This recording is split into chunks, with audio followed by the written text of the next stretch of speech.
السلام عليكم ورحمة الله تعالى وبركاته. أهلا وسهلا بالجميع، إن شاء الله تكونوا كامل بخير بصحة جيدة.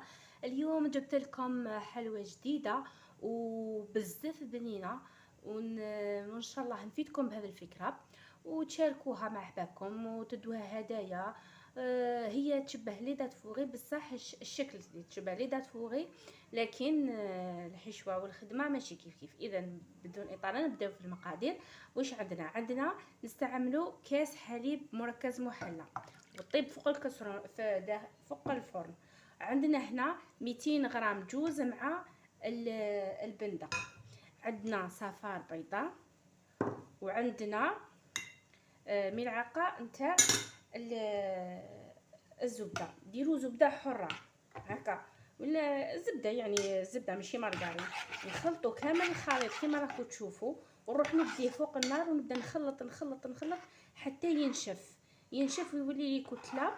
ينشف لي كامل هذا الخليط، هذا يسمى الزبده والبيض والاخر ينشف يولي كيما لا باتاش، يسمى كي نجبدو هكذايا لي باغوا هادو يخرجوا ناشفين، تولي لي عجينه. ونخليها ترتاح ومن بعد نوري لكم الشكل كيفاش نشكلوها ونقارنوها. شوفوا كيفاش تبدا تبقبق ونبداو نتنحى من لي باغوا. اذا شوفوا كيفاش تبدا تنحى من لي باغوا، شوفوا كيفاش تبدا تثقال. هذا هو القوام تاعها هنايا. شوفوا كي تنحوها هكذا من الكسرونه ما تكونش سائله، يعني تبدا تولي كتله شاده روحها. هنا راني نحيتها من الفرن، دوك انا نحطها في ان ريسيبيون ونخليها تبرد. شوفوا الشكل تاعها كيفاش، ونخليها تبرد ومن بعد نشكلها. انا مديها لكم تاني، هنا خليتها تبرد دوك نغطيها بابي فيلم. ملاحظه مديها لكم النار ديروها نار متوسطه، ماشي قويه بزاف ماشي قليله، يعني موين، ان فو موين. هذه هي. اذا شوفوا حبيباتي، انا هنايا راني شكلتهم حرابش صغار كيما لا داتفو، كيما حبه تاع التمر. نديرهم في الشوكولا ها اللي كاني دوبت كميه تاع شوكولا بيضاء، ندوبهم نطلقهم هكا لداخل ونجبدوها ونخلوها تنشف. هذه هي، شوف هكذا.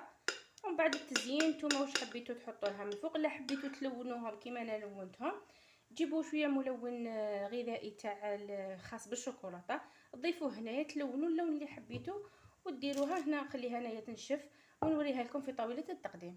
حبيباتي وصلنا نهايه الفيديو، انا ما بقى لي غير نقول لكم مع السلامه وفي امان الله.